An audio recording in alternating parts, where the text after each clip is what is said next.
right, it being 6:06, having a quorum present, I call the Freetown Finance Committee meeting to order. All right, so I'm Christopher Plonka, Lakeville Finance Committee Chair. I'm calling our meeting to order. In attendance is myself, Christopher Plonka. I have Larry Costant, member, and also member Mike Wright, and brand new town administrator, Mr. Andrew Sufor. Thank you, Andrew, for coming. Of course. All right, I would, for Freetown, I'd just like to discuss and vote on the minutes from 7:22, 9:26, and 10:11. I sent those out. 10:11 was the meeting that was canceled due to lack of quorum. 7:22 and 9:26 were the Zoom meetings for the budget transfers. Any questions, comments? All right, I will entertain a motion to accept as written. I'll make that. I'll second. All in favor? Aye. Aye. Okay, that passes. Chris? Okay, so the first item, agenda item, is for us to discuss a possible vote on our October 21 meeting minutes. However, we did that last night at our Finance Committee meeting, right before a special town meeting. Oh. So that is not required, so we can move on. Okay. Would like to discuss the individual town finances for our current budget, FY '25. Chris or Andrew, did you want to address Lakeville? Do you have anything to add, Andrew? I know No. you're still fairly new. Fairly new, just trying to get his feedback from here, and then we're kind of in the process of hiring a town accountant. So, that he potentially coming on board in a few weeks, so things might change in that Yeah, respect. and obviously, so as just for the record, everybody knows, both towns are just beginning their budget planning cycle for the FY '26. But I can talk a little bit about some of the challenges that we had for FY '25. I do have the presentation here that prior town administrator, Mr. Bob Nunes, put together for a town meeting back in the springtime. And some of the challenges that we had was health insurance costs. Originally came in at a very 17 or 18%, I believe, right? And through negotiations, they were able to get it down. Oh, I'm sorry, and when I'm looking on the audience, I'd also recognize our select board chair, Lorraine. I'm glad I could help you. It's late. Sorry, is intended. So that's why I'm looking out in the audience, just so everybody knows who Lorraine Carboni is of Select Board. So thank you, Lorraine, for attending. Anyway, so we were able to negotiate that down 8-9% roughly. So that helped. And outside of that, it was pretty much, we were able to fund level services budget, which is a good news. I know there were some many requests from the department managers that were not filled. So the guidance that Mr. Bob Nunes provided at the beginning of the budget year was a level service budget, so we were able to meet that. And then the school district assessment number, through negotiations with Mr. Bob Nunes, was able to come in at a number that fit into our budget. We could have. I'm of the opinion that we probably could have negotiated a lower number, and so that's why we are starting this process tonight. Both towns getting together, and I appreciate the effort from the Freetown Finance Committee Chair to invite Lakeville to this joint meeting. And the objectives, as stated in the agenda, is to discuss the town finances and then look at the school budgets, and then be proactive and come up with some reasonable numbers for the school district that will be presented, I believe, at the first regional finance subcommittee. And then these are also numbers that we can both take back with both our towns as both towns, Deb and Andrew, begin their budget planning and hopefully give them some guidelines that they can work with when they're developing their budgets. So, okay? Okay. Oh, and just one thing too. So the budget that was developed again by Mr. Nunes and voted on by the town residents, obviously didn't result, the good news was, it was a level services, no cuts in services, and at the same time also did not result in any override. So I think everybody is aware of that. Did anybody on my committee want to add anything to that? No, but was that the number before or after the change? It's after the initial, which was revised in June, was lower. What was the final number? The final number, I think, was 20, wasn't That's it? what I have. I have the correct Yeah, I number. believe that's But the way. previously, I think we were at 17. Yeah, I have the correct number. I just want to make sure I was on the, I had all the right numbers before we started talking. Okay. Thank you. All right. Deb, you can give an overview, but where were we with insurance? That seems to be a sticking point with everybody. Where were we for FY '25 with insurance? For our health insurance? Yep. That's what We you were came talking in- about, right, yeah, Chris? We came in okay with our health insurance for this current fiscal year at about 4.8% increase. Although, just keep in mind, the health insurance budget is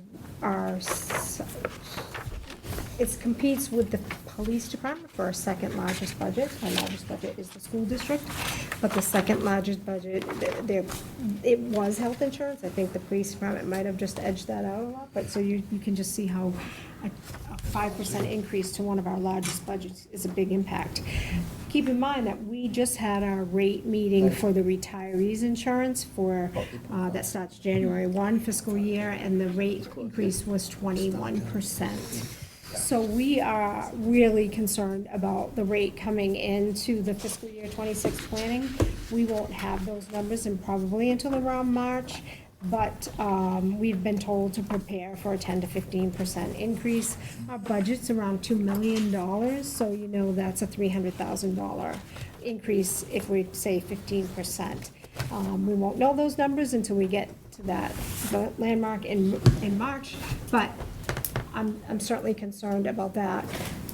Also on the insurance agenda, which I made note of, is I met with our Meyer, our insurance carrier, with our regular premiums, and he said the same thing, to prepare for a 10 to 15% increase this year. And if you pay your homeowners or your car insurance, you know that these insurance rates are just jumping quite a bit. So our insurance is $220,000 approximately for the town insurance. So we're looking at an increase there as well. Was it Go ahead. million? 2.2 million? For our Yeah. health insurance? Yes. It was around $2 million, so Okay. yes. Yeah, we're 2.2 million. so, Yeah, you're a little bit higher than us. Our budgets are fairly similar in terms of Yep. bottom line budget. Our Freetown's was $30,608,000. Yeah, we're like 35, I believe. Deborah, can I ask you a point of clarification on what you just said?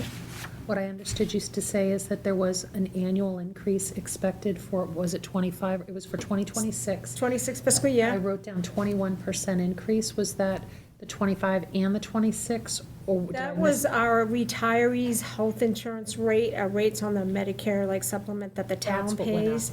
And that's as of January of 2025. They run from January to December as opposed to our fiscal year.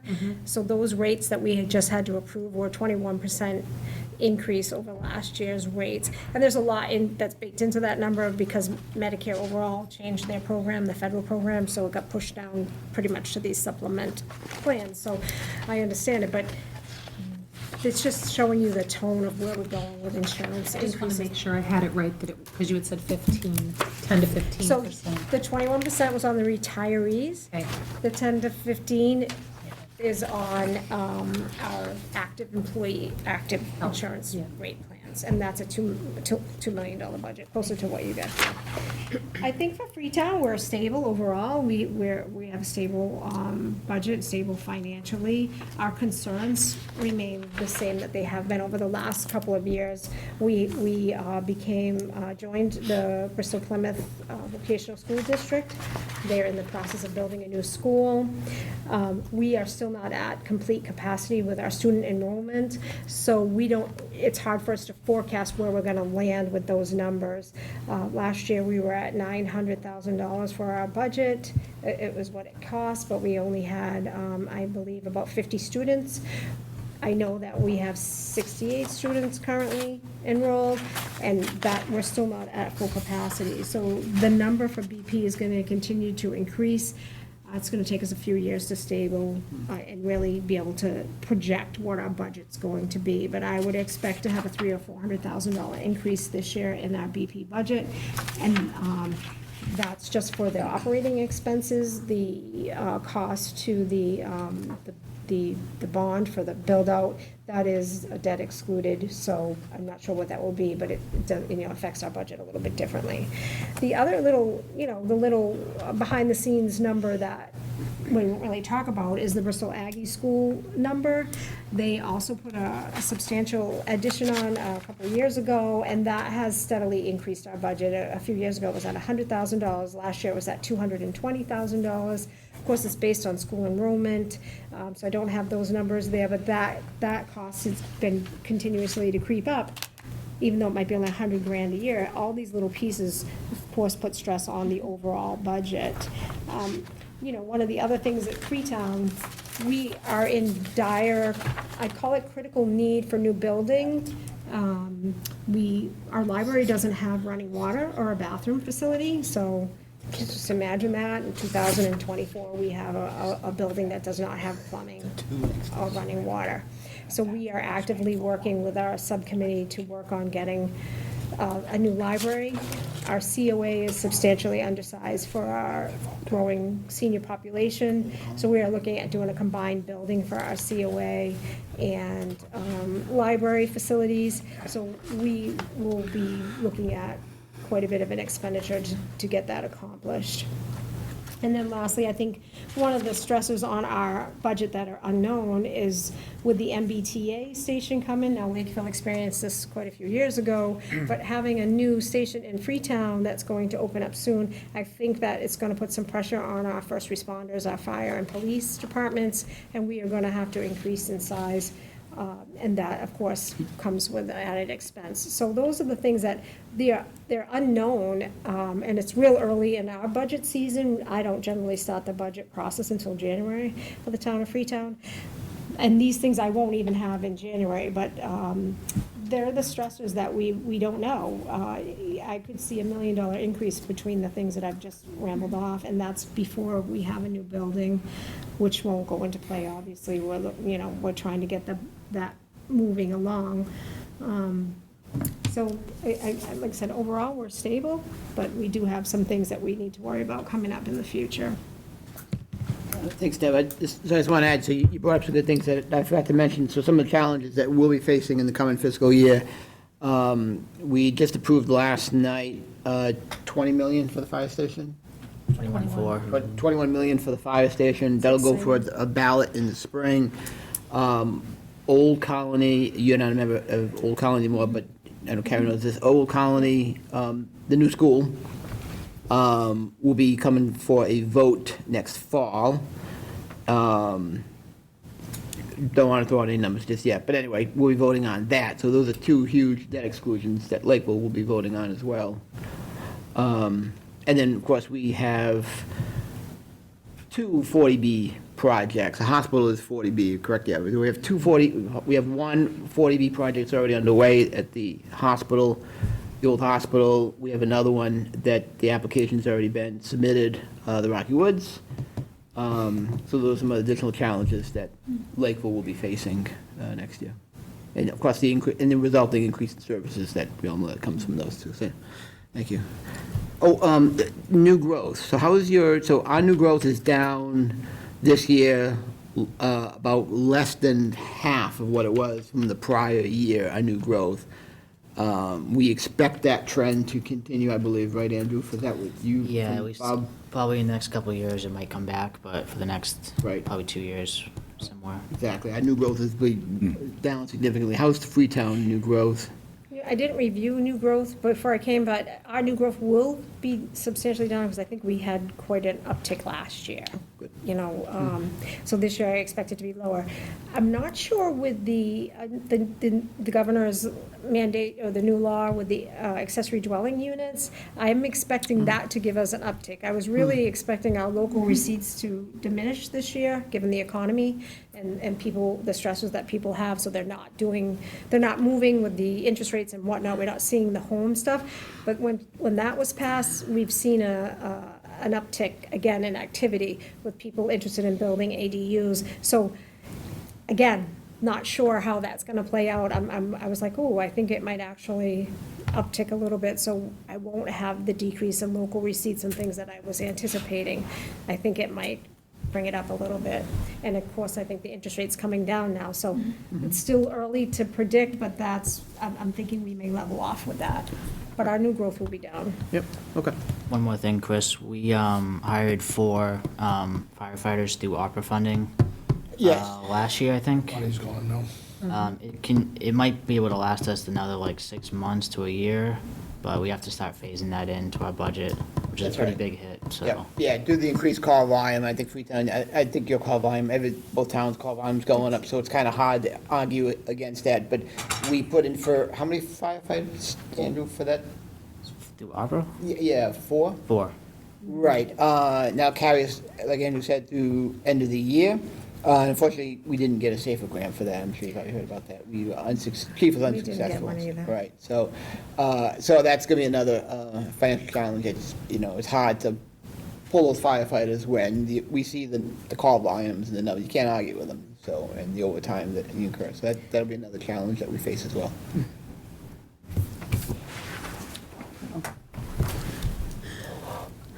All right, I think that kind of covered both this fiscal year and next fiscal year, as far as that goes. All right, what our problem is jointly is the school district. And It's- this oh. is mentioned, I'm sorry, so the public knows, do you know the percentage of the Freetown budget that the school takes up? 47%, Yep. a little bit more than 47. Well, we're at 57, I believe. 56, 57. yeah, roughly. Just so everybody knows, so it's more than half of our budget, so. Yep. Okay. Yeah, and it's, like I said, it's something that we share jointly, and it's significant. 48% of our budget is almost half. You're over half that, it's something to talk about. So talking about, like, FY '24 with the school district, it was, we kind of tried to discuss, argued, whatever with the school during the whole budget season, that maybe there were inflated budgets and it got passed, and now they're giving back money. Their E&D is so high, they're giving back, well, it started at what, 900,000, now it's at what, 750? Yeah, Give just or under take, 8, if I recall. 750,000 to the 2 towns. And if you look every year, their E&D is increasing. So it does kind of lean towards maybe they are overinflated budgets. Right. So It's nice to get money back, but one could make the argument that has been made in previous school committee meetings that they should have known or anticipated that surplus. Yeah. And lowered the budget and henceforth our assessments as well, Yep, yep. allowing us to use the money in the current fiscal year. Yeah. FY '25, we also discussed things. There was an error in their budget. When it was proposed of $800,000, they did some stuff within the budget, and they were able to cover that.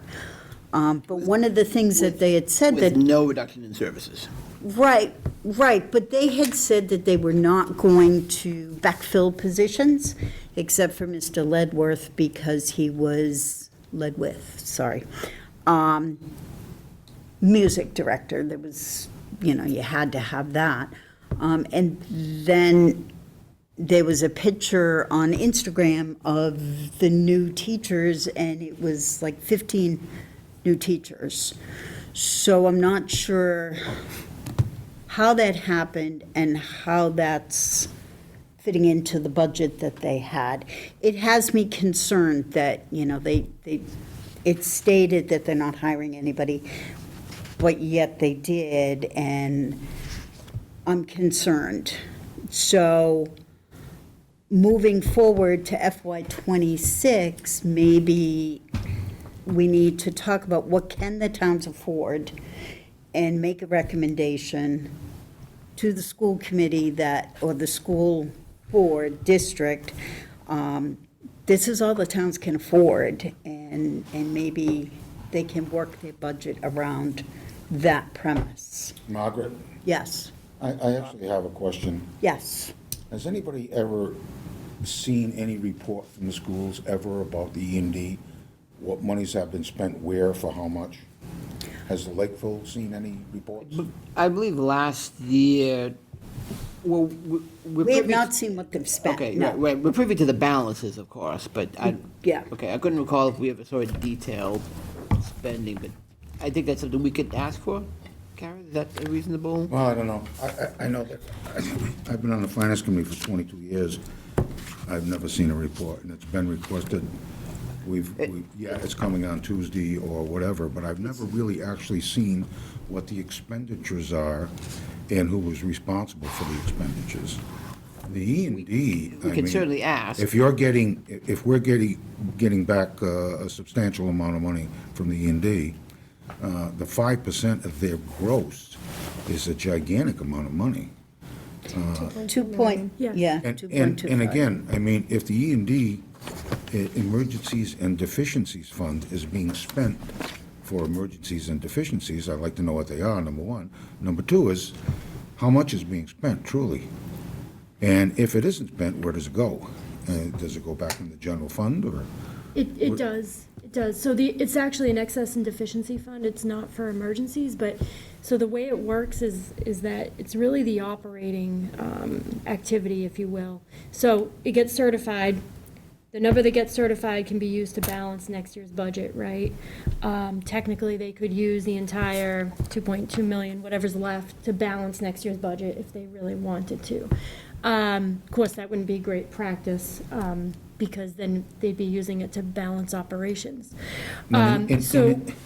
So when you say spend E&D, it's really the spend of the operating fund, which we do have those details. I don't think the administration could put together a specific schedule to show how that exact 2.2 million gets depleted, if you will, because it doesn't work like a stabilization fund I or, mean, they do have accountants for this, right, that they could actually, they do. Oh, That's- okay. That's right.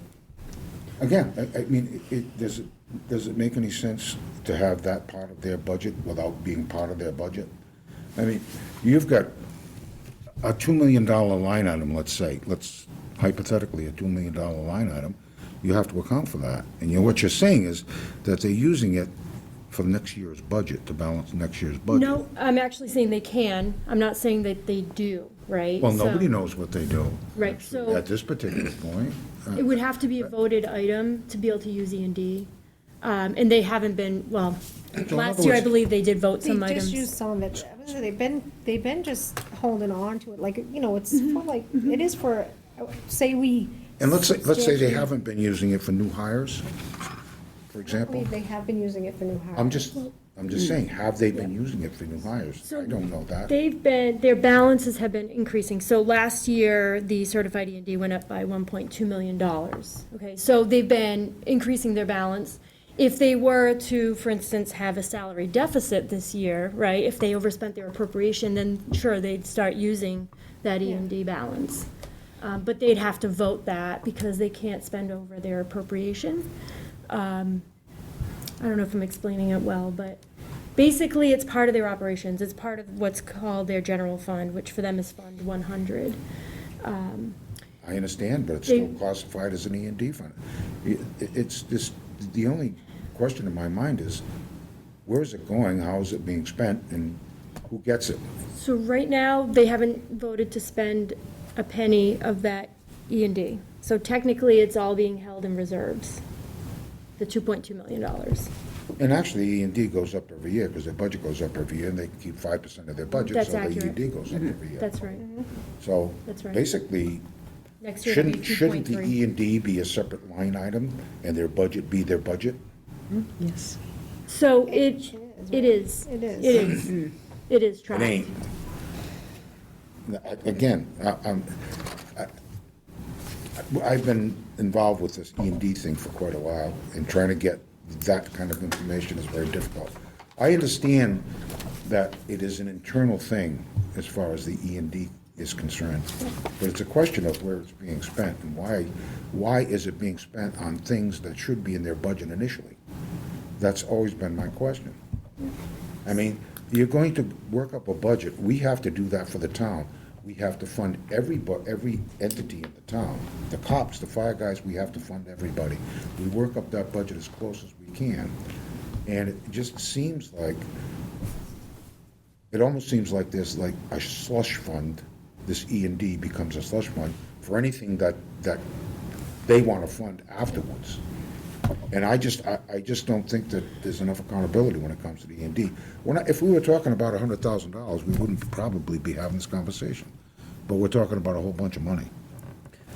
So, Karen, back to the original question. Yes. Is there a way to get a report on any time they, let's go back to last year. I understand they haven't used it this year, but last year.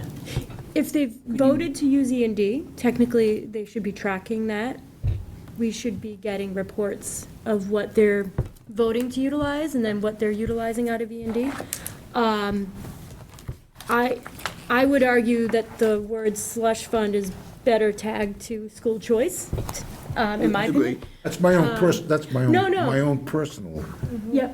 Now, I do have to say this, the DOR, is required, and they do go in every year to certify that, so at least it's being monitored by the DOR. The DOR and the auditors would know if they're overspending the appropriation, or if they're using E&D and they haven't voted for it properly. So there should be a vote, and then following that should be the spend of the E&D. My understanding is that last year there were some transactions of the E&D. I haven't seen a list of those transactions. It's worth asking, requesting. But that might be a great request of what items were voted last year from E&D. And, could we get maybe a date of the vote, to then be able to see what they used. Let's not limit ourselves to 1 year, let's limit ourselves to 5 years. Go back I well- mean, they do have computers there, and they do have records, so I'm sure it wouldn't take much to just punch that up and give it So- to us in a report. Last year, the vote, the use of the E&D, I believe, was part of the original budget.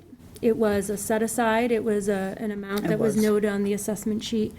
I guess my question is, was every penny of that actually spent?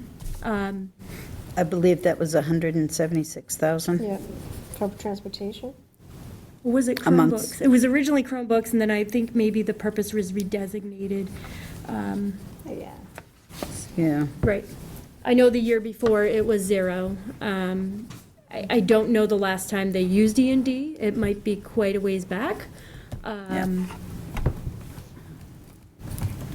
Okay, but it's a reasonable request to ask Jack, and, okay. Yep. We can go back 5 years. And Seems reasonable. Keep in mind, though,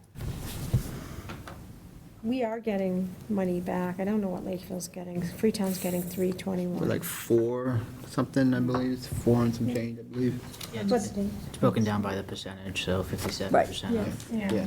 4 and some- E&D was like 1.7, so they first fully funded E&D to the tune of 2.2 million, and then the residual get returned to the town. So there was actually an overage of like $1.2 million. Yes, that was the increase. Yeah. Yep. So, Yep. this is bigger than even what we get back. It was, so that's saying that they had $1.2 million excess in their budget number. And I've said this before, if Freetown if we had inadvertently not added $800,000 to our budget, or had a $500,000 error, we would have to go back to town meeting. We couldn't make that up. We don't have it. Right. Yep. Right. Can I ask a question? And forgive me because I'm new. This is my first year on Finance Committee. When do you get reports from the school committee or the school department on what your expenditures are for the year? You surely get like a budget. And then do you get like a monthly report, a quarterly report? Whenever we ask. Only if you ask. So Only if you ask. that makes me uncomfortable coming from the private sector. And I've noticed this, and I'm involved with another nonprofit, and I'm troubled by the lack of transparency. And I think, I don't want to overstep here, but I feel like if it was my household, somebody would be answering for it.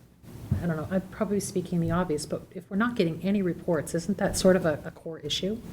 Well, I would, I've only been doing it for a few years. We've definitely improved, since we've been working together, and especially with the new finance director, Jack, we get him upon request, and Margaret did request the latest grants management report. I did send it this afternoon, I don't forget, I apologize, but yeah, it's in, I shared with the finance committee. So it's a year-to-date Okay. budget, actuals to budget.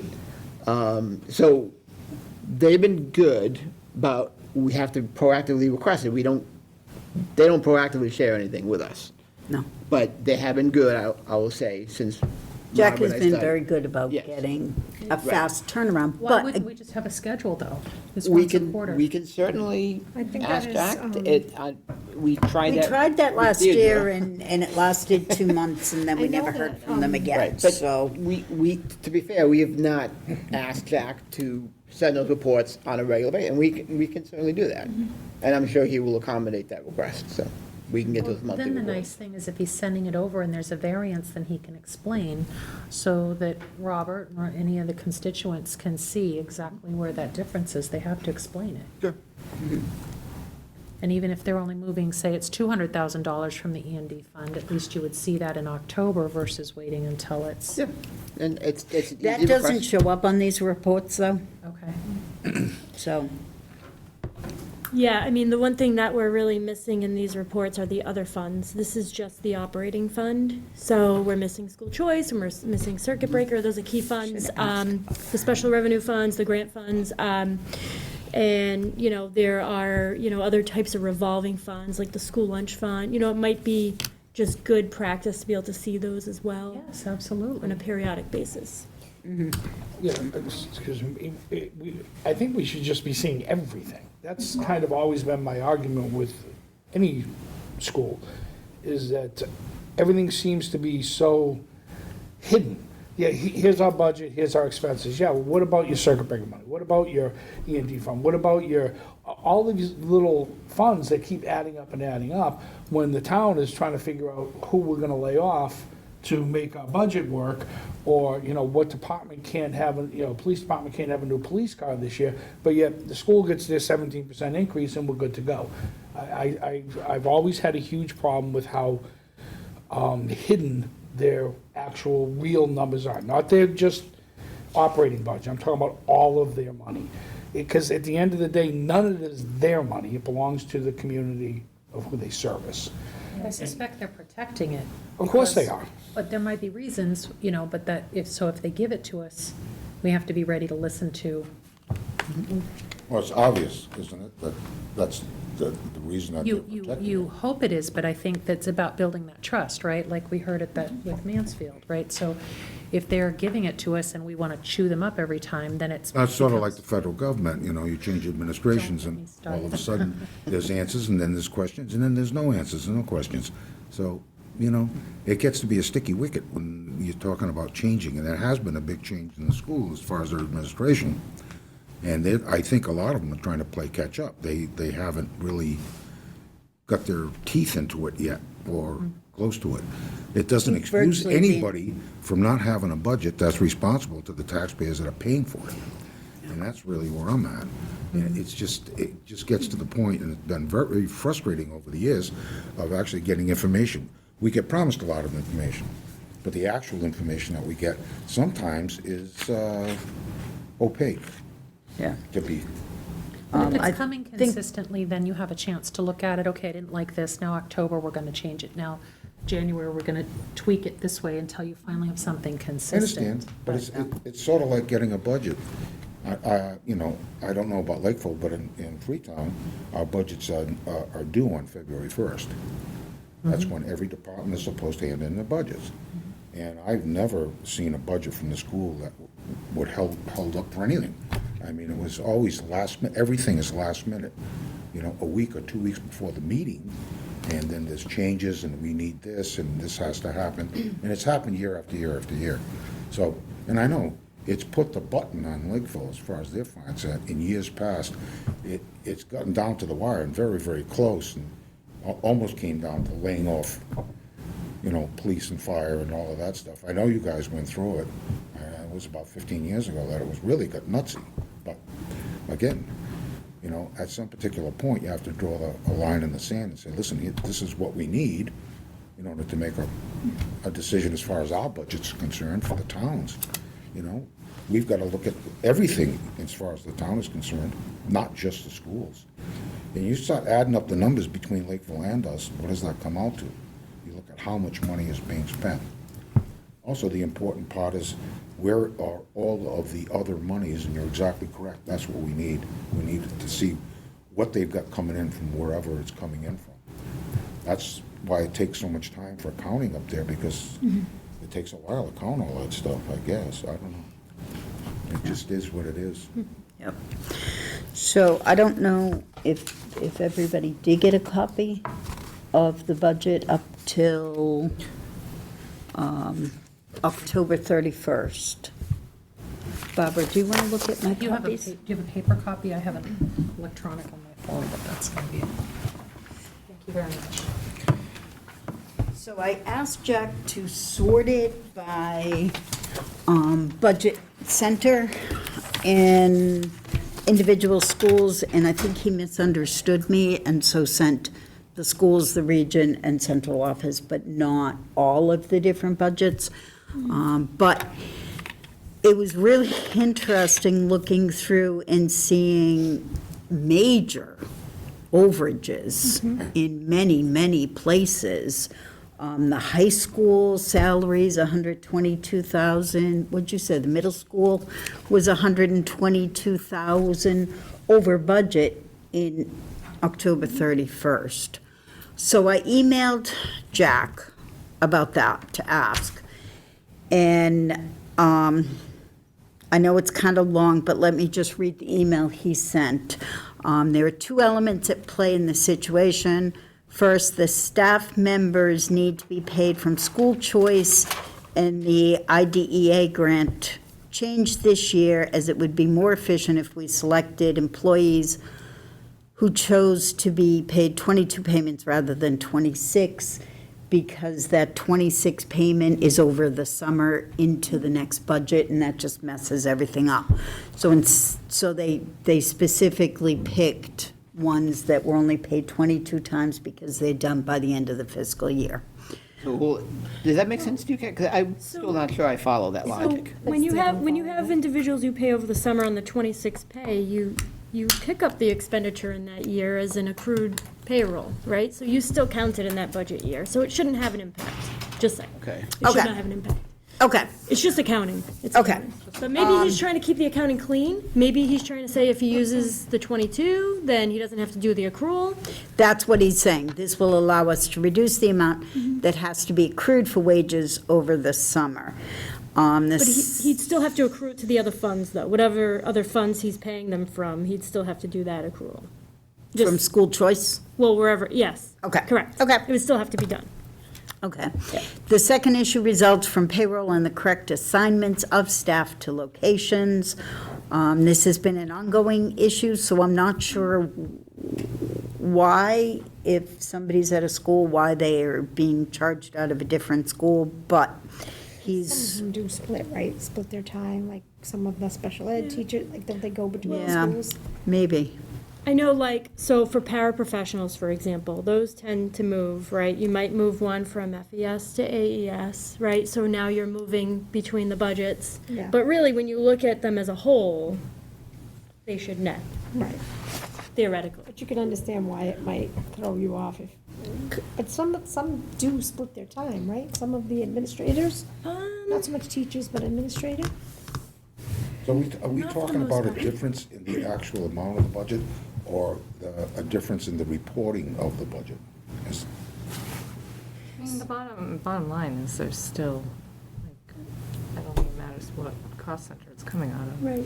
If classroom salaries in two different schools are over budget by $250,000. Yep, a lot of money. I'm not sure that there's 250,000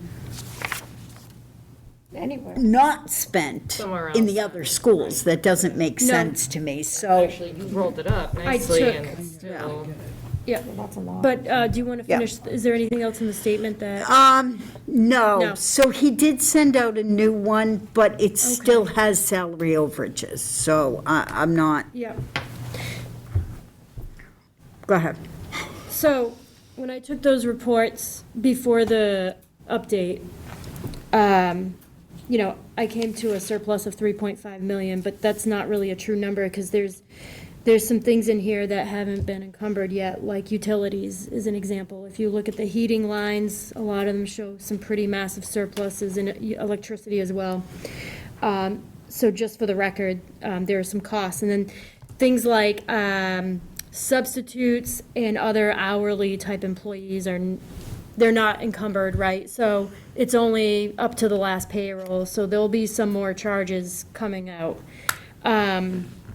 But then what I did, which I found an interesting activity, was just take all the salary accounts and basically say, if I take all the salary accounts, for everybody, it came to be, if I added correctly, a $360,000 deficit, so an overspend. Then what I said was I want to separate teachers from special ed teachers and also paraprofessionals, custodians, and administrators. And just to kind of see, like, you know, what does this really look like? It seemed that for special ed, we had a surplus in salaries of almost 200,000. And I couldn't make sense of that. When I look at traditional teachers, that does include nurses because they're part of the teacher's contract, and other types of, like, trying to think of who else, like the psychologist would be part of that. I had an overspend of 524,000, of which classroom teachers were 451,000 overspent. Nurses were 74,000 overspent. I'm not sure if they did hire an additional nurse outside the budget, but my thought was, if you are, then, you know, would you do a budget reallocation to cover that?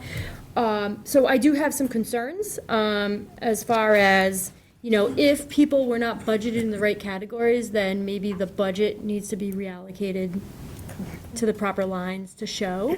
I think we've been asking for that, right? Since you made the $800,000, we've been asking for the new assessment, and we haven't gotten it. Correct. We have not gotten the detail on that. Okay. So what you're saying is your concerns, from what I'm hearing, you have a $1.2 million concern. I mean, I at least have a $500,000 concern as far as payroll, right? And that's before new contractual adjustments that might be coming, which of course is going to grow into a much larger number. Yeah, I mean, we're talking about the end of October. That's right. Well, this is the thing. So when they hire someone, like, let's say they did hire an additional nurse, and that's why there's a $74,000 deficit there. When they do the hiring, they encumber the whole contract for that person. So that's already being reflected. It's Okay. really the hourly folks. But those Okay. do add up because you have things like, you know, van drivers, you know, secretary substitutes, anything that's overtime is not really encumbered yet until that happens. So those numbers can grow rapidly. You know, when I looked at the salaries, I had some concerns. I also saw deficits in other areas. You know, one of them was debt. So I think when we looked at the original budget, I think we knew that the debt number that was on the assessment sheet wasn't, I think that number was correct, but the debt that was budgeted in the expenditure side was short, and now it's clear because there's a deficit of $43,000 there. Another example, going back to salaries, was the data administrator. I think that was another one we had pointed out. I think for that one, the plan was they were going to fund it from the, Chromebook repairs or insurance. yes, and it doesn't appear that it will be so, because now it has a deficit here, unless that money's going to be moved, unless the salary is being charged to the wrong fund. So there seems to be some accounting that needs to be done, both, I would say, on the budgetary side to really line some of these things up. But overall, I mean, I don't know why there's a deficit in the payroll as a whole. That's what I saw when I did my quick analysis today. But to your point, it's still early in the fiscal year. We're in, what, Q1, Yes. roughly? It's early, but to me, More scary, right? Like, Right. We're right out of the gate and we're already yes. upside Q1, down we and already have a backwards. deficit. because It these looks are, worse than But my last guess is it January. may be, I think they were talking Yeah. about using school choice for some things, maybe that those things just haven't been Happened. reallocated the way Yes. that they're Yeah. planning on, and maybe we can. Correct. We can figure that out. correct. We can ask Maybe, the question. maybe the positions that are supposed to be funded by school choice haven't yet been tagged, right? So I know that they had $1.3 million in school choice. They were planning on using, what, 700,000? I don't know if that 700,000 has been tagged, right? So maybe it's that. School choice and circuit breaker, those are the two wild cards, because if those things haven't been accounted for yet, those can cause massive swings in the way these numbers will look. Yeah, Okay. so we need to probably ask those questions. Yes. And then get Okay. that information. Yep, So it sounds like a lot of these questions can only be answered by Jack. Yeah. So my thought is this something we should bring to regional FinCom, or should we schedule a meeting with Jack, with the two finance committees separately? We did do a meeting last year with Deidre. So, and most of you were on the committee last year, if I recall, right? Anybody new? I'm new this year. Okay, so we did, our approach last year, we did a joint meeting in January, roughly. We At came the up, halfway point, yep. yep, we came up with a lot of these questions. And then we had a second meeting where we had Alan and Deidre and some of the school committee members. So that's certainly a great idea. We can certainly do that again, because we recognized last year, we were in the same, we had a lot of questions. Well, only Deirdre could Right. answer them. So we can use this as an opportunity, we're writing down these questions. And then we can, I think the best way, we could take it to a regional finance subcommittee meeting. I would think I would rather, and I think I think you would support, and Deb, we have another joint meeting and we invite Jack and, Well, I think first, let's send all of these questions out. well, absolutely, that's And what we see did. what we Give them get the back. opportunity, right. I think that's a great plan, because and it'll then- give Jack some time to prepare. Yep. Yep. You know, it may be as simple as he has a journal entry or, you know, something to adjust, right? So, I think giving him adequate time, you know, I know the other thing we haven't talked about yet is, you know, the number of students that they have right now and how that's changed. That was my question. their What does enrollment. that look like? Enrollment is down almost 150 students from How many last do you year have to in this year. total? 25, 56. Yeah, something like Yeah, That's a- 25, That's a 56. big number. Yeah. That's a big number, and you lose money from the state when enrollment goes Well, down, right? No, because they're considered a hold harmless. They're a minimum aid district under Chapter 70. They will get it at minimum $30 per student. I have confirmed that directly with DESI, that they're not changing. Even if we lost 1,000 students, we would still get, you take how many students you have on the foundation budget times at least $30. Last year, and it's not typical, but last year the state did increase that They did. to 104. There have been years they've increased it to 60 per student. It does not mean for much of an increase, however. At $30 a student, you're talking a 0.6% on your budget. $30 towards, I'm sorry, because like, I'm just thinking, I put my kids into private school, and, you know, the town lost that money, right? They lost the money because my Right. kids were pulled out. That's right. And it really bothered me that nobody ever asked why, right? Because it was business, we would be Sure. asking why we're losing people. Sure. So at that time, I was under the impression that it was a much bigger number.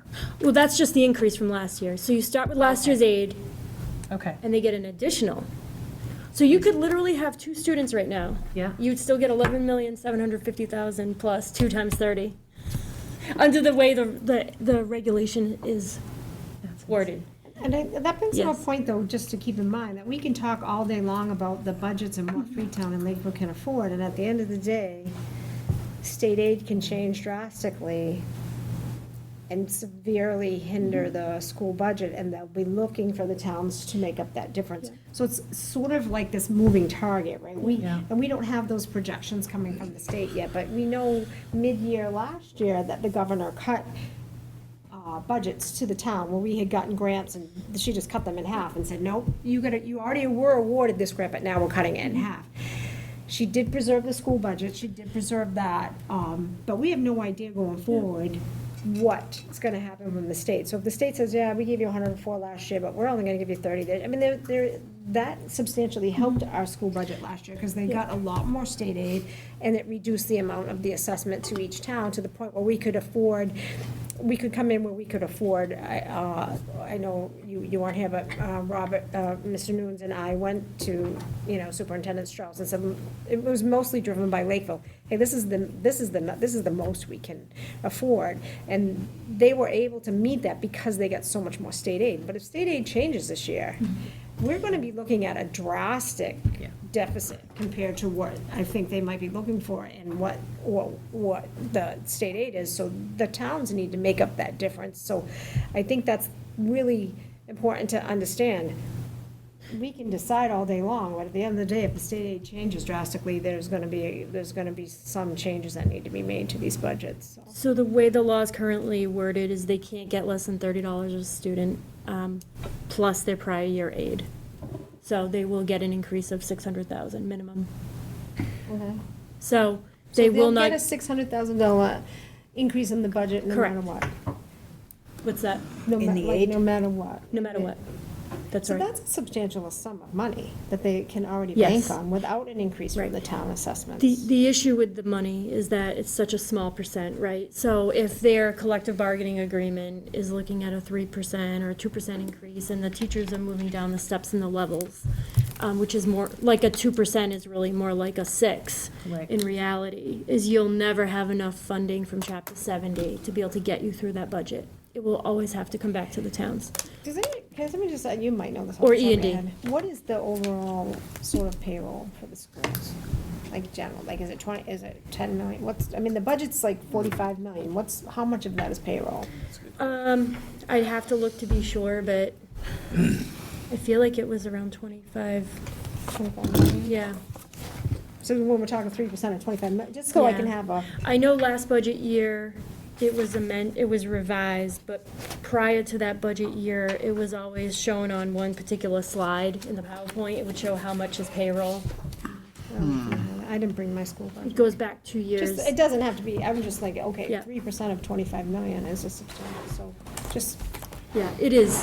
It's a significant increase every year. Just confused because our population's going down, but our costs are going up so much. And I understand there's specific reasons for that, certainly the state being the biggest one. But wouldn't that directly impact the number of teachers? I mean, are we still, it still looks like the salaries are still upside down on most of these. I know I'm new, I probably shouldn't ask all these questions, I'm sorry. I can say In a business acumen, I think you'd be correct. We're talking about municipal employees here. That's what just, I'm new. Yeah, it's tough to get your head around. And of course, there's a balance. The school's trying to maintain class size, right? So it's always been a specific goal of the school committee to maintain class size and, try to give the students a great education. So I think it becomes sort of but of course, at some point, it becomes a financial decision, right? I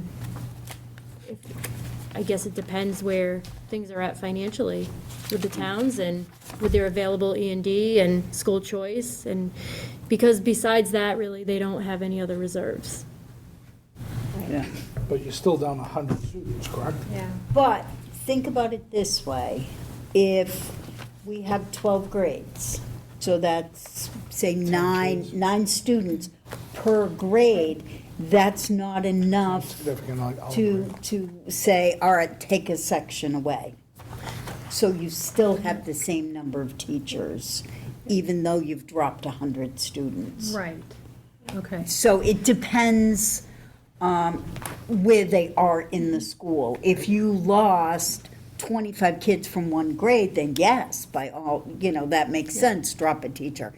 But Not if it's all spread out, it all depends on those numbers. Do we have an idea of where the dropout is occurring? Is it the high school level? I think when I looked at it, It was the Assawamsett. high school and Assawamsett Yeah. was at it, yeah. Yep. Or is it just that we're not having as many students come up through? Is it possible that Freetown and Lakeville are having less kids? Yes. I think that's more likely. Target 'cause, lately? I mean, I'm just looking numbers-wise, I think we're 33% of our population have no kids in the school system. That's about right, somewhere in that ballpark. Yeah. And forever growing, because nothing for nothing, Lakeville has a large retirement community. So I'm seeing a decrease in students because you're having You don't have kids. kids raging out. I mean, Yep. they're, Yep. so if we're not bringing new kids in, and, the houses that we are building right now are 55-plus communities. I can't imagine anyone 55 that wants to have kids going into the school system. 57, I would not want that.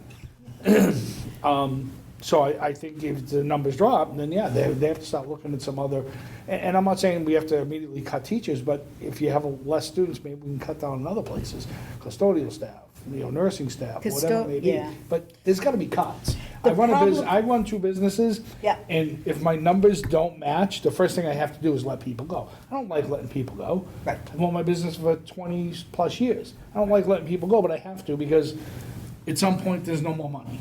Right. And that's what has to happen at some point. Right. I think it's a case of they have to sit down and do an analysis. How many kids in each school, how many, is the optimum class size? They're trying to keep it below 20, but, maybe 21 will work. Or, I'm not saying go up to 25, 30, absolutely not. That's not what I'm saying, but a hard and fast wall at 18 or 20 is not doable. There has to be some flexibility, but you have to sit down with the numbers and look at that. I'd like to see those numbers as well. Forget about financial numbers, they're always gonna fight us on, but I'd like to see how many students are in each grade level, what classes, I will send that to you. I will send it They to Chris to provided- send out. They provided that to me Yeah. 2 years ago. I don't know if they did last year, because, I wanted to see every single class, how many special needs students were in, and I got breakdowns, because that was the year that they were claiming, we were gonna have a 50% increase in special needs students. So I do have a breakdown, so they do have that information. They Good do. to see. I do have the Sims report from October 1, which is just the general population. I don't know how many of those kids are special needs, but how many bodies are in seats. So I'll send that to Chris. I thought you had it, but maybe not. Do you have it? I may. Okay, I'll check. I think I have to. I'll Okay. ask. I'll let you know if I don't have it. okay, perfect. So what's the bottom line here? So the bottom line is how much, so the. No, the bottom line, what are we gonna do as two committees together? Yeah, we can just make a recommendation. At the end of the day, the superintendent presents his budget, and the school committee votes on it. The regional FinCom, they didn't even include them last year. We had no meetings at all, right? So, I think that you want to give them your recommendations, you want to give them your suggestions, but at the end of the day, they're going to present their budget with what they think they need, and if you do not agree with it. I'm not asking that question. Oh, what are you That's asking? not the question I'm asking. I understand that. They give us a budget, and the taxpayers have to pay for it. I understand that. It's just the accountability for the budget. We've discussed a bunch of things, questions about reports and things that we need tonight. Are we going to together extract that from the schools? All of that stuff that we've talked about? Yes. Yeah, we're going to request. And it's going to be passed on to everybody, all Yes. committees? Yes, Okay. yes. That was my question. Yes. I understand, I've been around a while, and I Yeah. understand how it works, trust me. Yep. And that's always been the question. They get together, they vote on a budget, and they present the budget, and we pay for it. And that's just, and we basically, other than the school committee, have no say whatsoever. We just, Well, we have a power to say, vote down the budget, and put them into prior year fiscal budget. We have that ability as a town. Well, there may be a lot of ability, I've never seen it happen. It doesn't happen because But it doesn't it's an awful thing to happen But it's to the them. same, it's but the I same mean, thing as passing a At law some that's not. point, it can't happen. Yeah, again, I understand, but it's never happened. And the way things are set up, it probably wouldn't happen. And again, I understand your point exactly, and it's not like I disagree, I agree. But, you know, when you look at the facts of the matter and what's happened, and what happens year after year after year, like I said, you know, getting the budgets. And there's a caveat to that. I understand, you don't get the state numbers until late, and then all of a sudden, everybody's jockeying because you've got to adjust your budgets accordingly and stuff like that.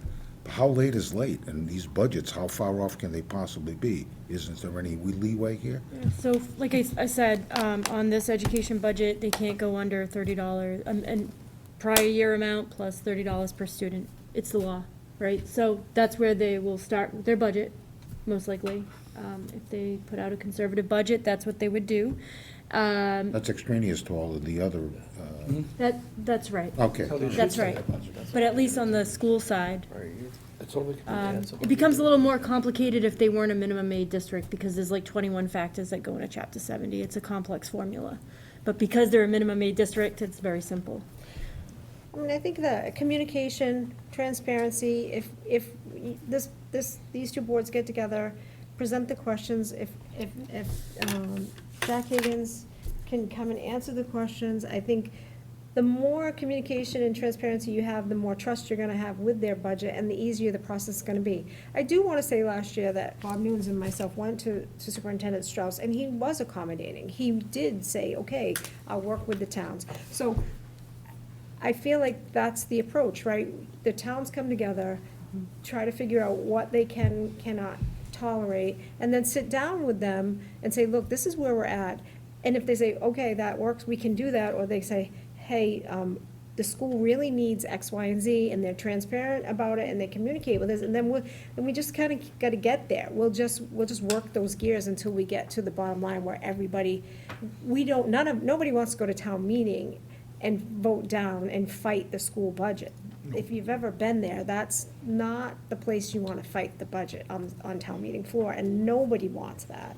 So I think this helps the communication, because the questions come out, and they have time to answer them. You're right, Bob, if you're giving us a budget April 1st, or March 27th, and the budget's got to be voted by April 1st, it's very difficult in those school committee meetings to ask the questions that we really want to ask, and you almost feel like you're being a pest, because you're asking questions, and they're almost like, hey, you don't understand the budget, just sit back down. We do understand, but we need you to communicate. So I think this process, if we can just keep asking the questions and they answer them, and Jack's been very good, I think that the trust will be there where, I think that's where we need to go. We need to get some trust and some transparency so that we do, because it is the school choice, kind of, we don't talk about school choice, and we don't talk about the circuit breaker and how we get reimbursed for a lot of stuff. So I think we're all learning and asking the right questions, and I'm hopeful that we're gonna have a better process moving forward. Right, tackle what Deb said, I agree with that. So when Margaret and I first came together last year, our objectives were similar. Try to examine the current budget, identify issues, we found some issues, and brought those to attention through emails and ultimately through school committee meetings, when we didn't get as much traction as we wanted. We always give them an opportunity to respond by email first before we hit them in a school district meeting. But so the way I look at it is, we use these opportunities for us to formulate those questions, and then, again, we all know our role, it's just an advisory, we have no authority whatsoever. But we also have the Regional Finance Subcommittee, where we can take the progress we're using here, and then where we have more of a representation from the select boards, town administrator, you guys, I'm not on it, no, select board, and, who's on the Regional Finance? We have select board members, Select board, school committee. FinCom, and school committee. Right. But we can use those opportunities to apply more pressure. We recognize that last year there was only one Regional Finance Subcommittee meeting, that was in December. They did not have any after that. we have their schedule for this year. They're planning 3, 4. Some of them were a few dates to choose from. Right. So one meeting, but here's 3 Yeah, dates. so to- we're hopeful they will stick to that schedule, and we can use the opportunity for our FinCom representatives and Select Board representatives to continue to apply that pressure and advocate for a sustainable budget, because that was our goal last year. We just didn't get very well, we did it during school committee meetings. We really want to do that in the Regional Finance Subcommittee. We agree that that's the best place to do it. But they didn't have those meetings, so we didn't have that opportunity, so we did it during school district meetings. And I think we can leverage what we did. Last year was the first year we did that both towns came together. And now, this year, we've learned a lot. And hopefully, we can continue with that momentum, as Deb says, and gauge, especially Andrew's advocacy as well, and Select Board. And that way there, my reasoning has always been, we can yell all we want, they can ignore us, but when it comes time, if we have to, during town meeting, finance committees have to go and say, we don't recommend that, we don't want that, but at least we can sit up there and say, here's what we've been doing for the past year. So when we have those tough discussions, and the parents are out there and they get really ugly, we can say, well, we've been doing this, and here's what we've done for the past year. And it puts us in a better position. Ultimately, at the end of the day, because that's our job, for advocating for the best possible financial solutions for both towns. That's all we do. We're just an advocacy group. Don't have any authority whatsoever. And guidance and advocate, and then help the Select Board members. Because ultimately, Select Board members can also weigh in as well. So that's my philosophy. I know Margaret agrees with that, because I've been working with Margaret for well a year now. So with that being said, where do we go from here? We have some good questions here. We can continue to spend a little bit more time. If you want to develop any more questions, both Margaret and I will send those to Jack, give him an opportunity to work on it, and then we'll schedule a follow-up meeting in 2 or 3 weeks. We don't want to go too long, because we'd like to come up. I don't think we're ready to come up with a number tonight. I think would you agree, Margaret? And maybe it might be preliminary, and Kara?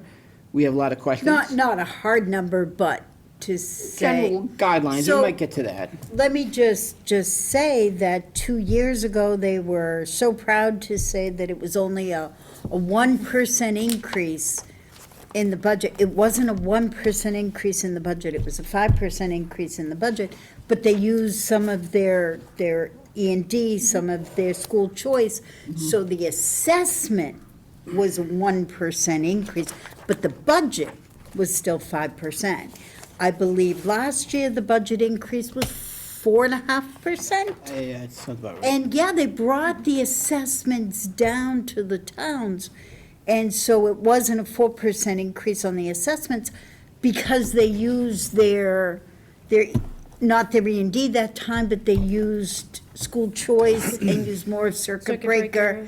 Yep. And so I'm just concerned that the bottom line keeps going up and up and up and up and up. Yep. So even to say, maybe you should hold your budget to a 2% increase, it's still a 2% on the 5 and on the 4.5, and then another 2.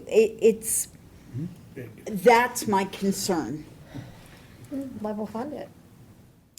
They absorbed $800,000 into their budget without a problem. They absorbed They gave back. 500,000 the year before, So if you said, okay. and still Kara's we're up saying 1.2. We're going to get an additional 600,000 automatically from state aid. Yes. So level fund, it's the budget plus the 600,000 and plus the $30 per student. You know those are hard numbers. That's probably 700 and some $1,000. So this $46 million budget plus the 700,000, there Do we know you go. what their contractual obligations are? We wouldn't They're have that number. they're starting negotiations with the teachers. But that's for next year, right? Since Yeah, since we're which is what putting we're together current. a Christmas list to ask for things, can't we? Go, Larry, I go. mean, I haven't made a Christmas list in a long time, I'm Jewish, but we'll try it anyhow. We talked about that budgets, their budget coming in, 2 seconds before we all step on town meeting floor. can we say, hey, listen, we need this budget by this date. Here's our hard date. We have to have this by, which is, By law, it's 45, no, It's, 45 days before before town meeting. Has to be have you voted. ever gotten it 45 days before town meeting? they last time we Close. got it Very at, close. met it last year. they didn't make 45. They didn't. No. It was a few days over, but it was close. I mean, is- Yeah. is- is It was I think it was 1 day 45 different. I think it was 1 day sufficient, do we off think? or something. Yeah, what? Is 45 days sufficient? Can we ask them, hey, listen, we know the law says 45. Also, the law says I can't drive over 65 on 24, but let's, can you help us out? Can you get us to us 50 days before town meeting? We need some time to put this together, digest and look at it. I know Well, we're not don't their forget, friends. they start talking about it in February. I realize that. And so, The initial presentation is usually right around the 1st, yeah, February. yeah. And the only trouble with that is they're still waiting on health insurance. That's usually Valentine's So Day. should we schedule a meeting around that time? The sooner we can see it, the better, and we can talk about it, the better answer we have. And I'm sure Robert over there has been here long enough to know this isn't gonna happen. I can tell by the look at his face. It's just incredulous to me that it's the same stuff every year. And, let's think about it. Do we have the capability of putting some feet to the fire here? Is it possible? I think it's possible if both finance committees are on the same page. I really believe that. In years past, we went, I don't know, 15 years, we never discussed anything with the Lakeville Finance Committee, and yet we are partners in the school system. I mean, it just never made any sense to me. But again, here we are today, we're actually making headway as far as questions and stuff. Whether we get answers or not is another thing, but we're making headway with getting some questions and looking into information. But the other thing is, too late is too little as far as the information if we can't enact on it in order to affect the budget. Right. So- That's so exactly what I was going to say. We don't want the final budget Right. early. We want to be in on the beginning when there's time to change things. Once they say, they vote on it, it's a done deal. I think you make a meeting, right, with this joint committee, these two committees, and the school committee and Jack Higgins in that February timeframe, after the budget's presented by the superintendent. Because I know I mean, they only let us ask questions in public participation, and there's only, and they only let you speak for 3 minutes. So you can only ask one question, then you gotta sit back down. So you need a meeting where you can ask your questions, and there may be 10 of them. I may have 15, Margaret might have Well- 10. We need just a meeting where it's just about the But in budget. an ideal world, when the Regional Finance Subcommittee, shouldn't they be having those discussions in advance of that February preliminary? That's really Also- what should have been Right? happening, Yeah. but it didn't. No, it didn't, It but didn't. There we were can no meetings. try to push and- for that. Yeah, and That's- understanding it's still a working budget. Right. It's not, nothing. But that's when you wanna make big But that changes. is, Right. right, Not because on then town you meeting get the. floor. Exactly. So we can certainly push. We can't drive their agenda. Well, the Regional we Finance have Subcommittee their chair budget. drives the agenda. We have their budget calendar, Yes. so we can look at that. When are they presenting it? And then we should get our binders right after it gets presented. Yeah. Yeah, it's usually a day or two after. Yeah. Last year was February, Valentine's Yeah. Day. And we can all look at our binders, set up a list of questions we have, and call them in, week after that. So the budget calendar, does it say, do you have that? I'm just curious when they're planning on their initial presentation? I believe it's February again. Yeah, I mean, Used to be around It's hard to February do. 1st, is it around the same? Last year was the 14th. There's only one way to do this, and that's to level fund the budget completely. You'll find out how efficient that budget is almost immediately. Yes. So, Everyone else had the level fund last year, right? Every department last year, I'm sure in Freetown had to do the same thing. You had to have a level funding budget. Maybe you guys have a little more money than we do, I don't know. But every department we asked to do a level fund, other than maybe, I think we were, 1% maybe here or 0.5% there. But why, my same question you have is, why is the school different? Level fund your budget. You're getting, what is it, 700,000 approximately, is So, that the number? actually, I just redid the math, it's 70, it's gonna be 76.5 or so, 80,000, unless they increase the $30, which they might. You know, they have been doing What's that. their total increase this year? Well, for next year, it will be about 76,000, Okay, so that's what you can do. 80,000. There you go. There's your Unless the budget. state increases it more, they might, I mean, last year, the reason why the state increased it from the 30 was because there was a lot of communities that met this minimum number, and they were, you know, there was, I think, 200, maybe 200, out of 200 communities, maybe half, you know, so the number hadn't been, they hadn't had that much pressure in the past, you know, that they had that many districts that were only getting that much of an increase, so that's why I feel like the state felt some pressure to increase it, so they went from 30 to the 60, and then they landed at 104. I never would have predicted the 104. The 60, yeah, but, But we don't know what this year. Well, actually, I don't really. right, It's I would plan on the inconsequential what 30. happens around the state as far as other, you look at towns, you know, up north that have tremendous amounts of money. They don't really even need state aid. There are a lot of towns that don't need state aid. Towns like us, we definitely need, or they definitely need state aids. As a town, if we didn't have to fund the schools, we wouldn't be in that position whatsoever. But every budget in town has to be funded. And we still have the pressure from all of the other municipal employees that are in our towns. The cops, the fire guys, the schools, the janitors, town hall employees, everybody has to be accounted for as far as our budget is concerned.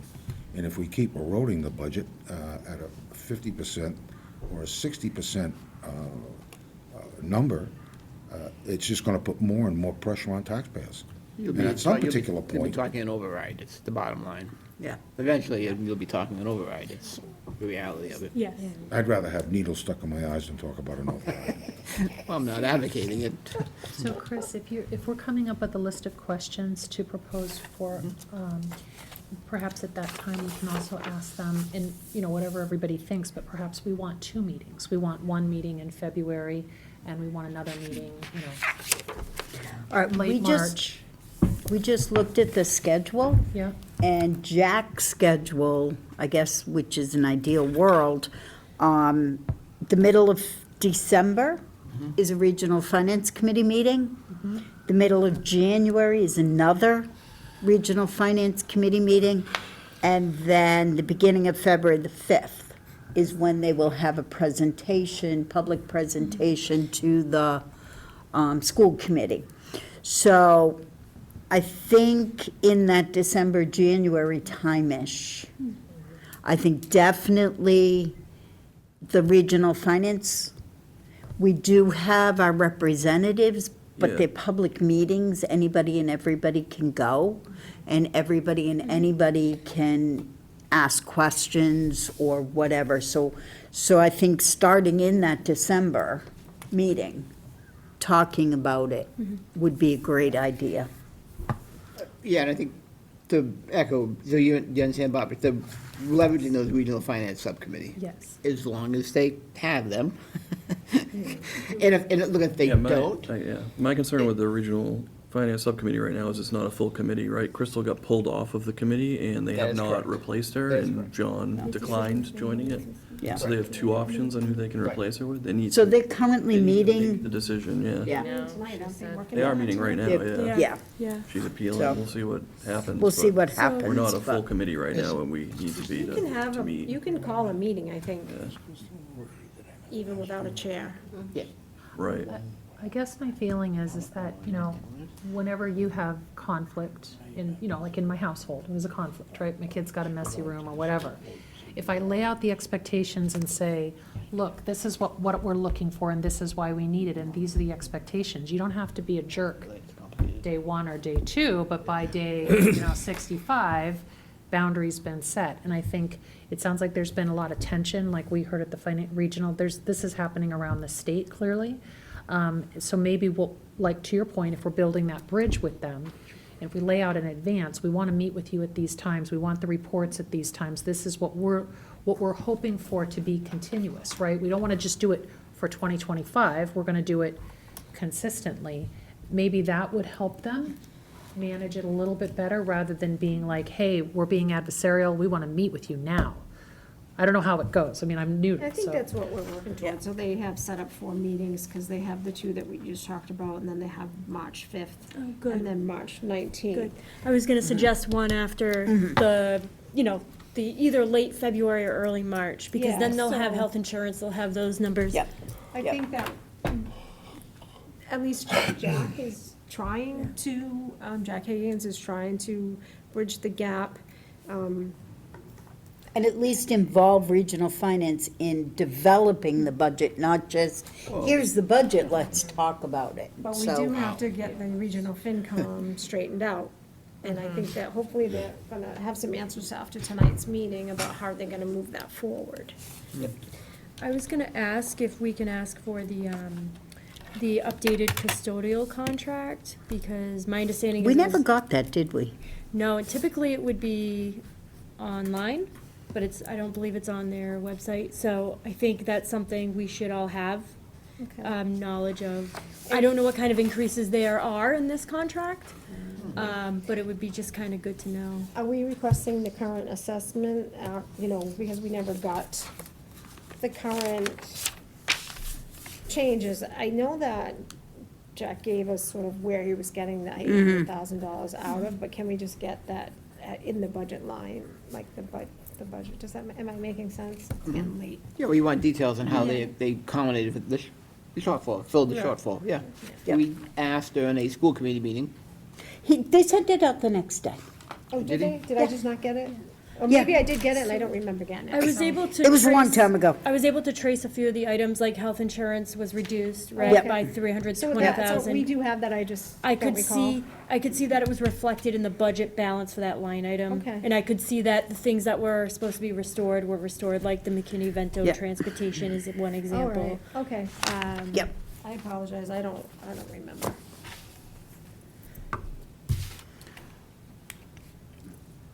This is going great.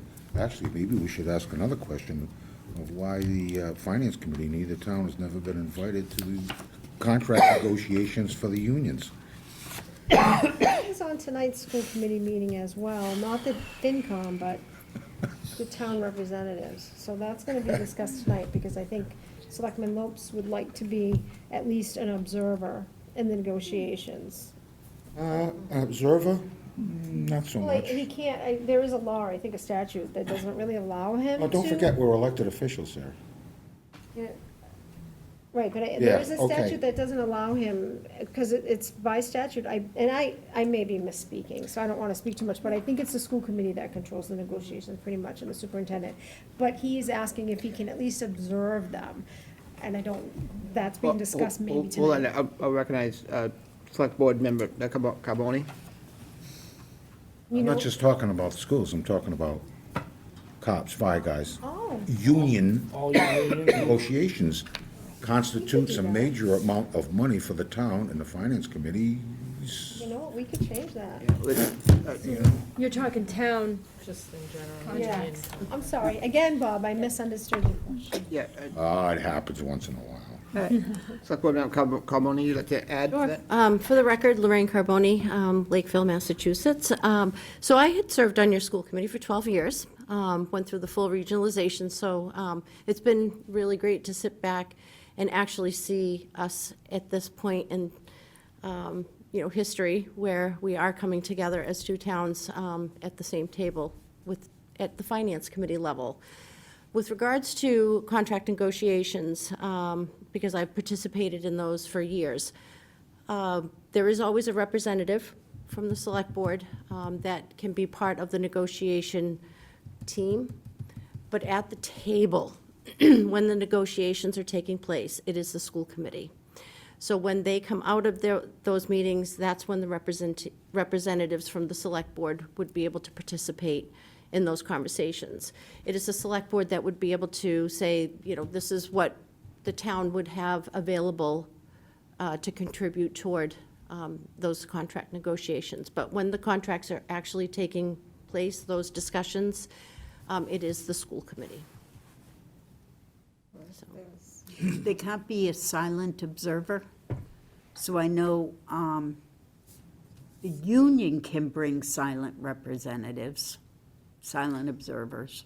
Are these meetings taped? Ah, secret meetings. nope, just executive. Executive. Executive. Ah, executive. So, Well, they're money negotiations, Correct. so, you know.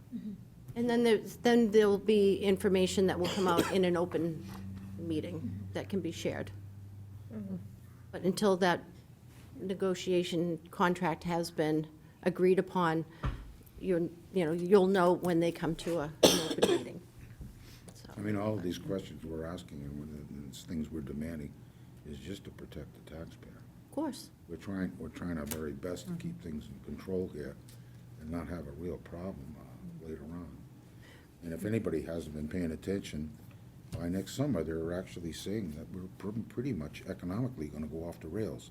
Whether it's gonna happen or not, I have no idea, but most of the economists that I've read and some of the people I've talked to are pretty much saying the same thing. The big banks are starting to make moves now too, so. They sure are. so my question is, that rule that you cannot be a part of, is that statute, or is that just contract with the?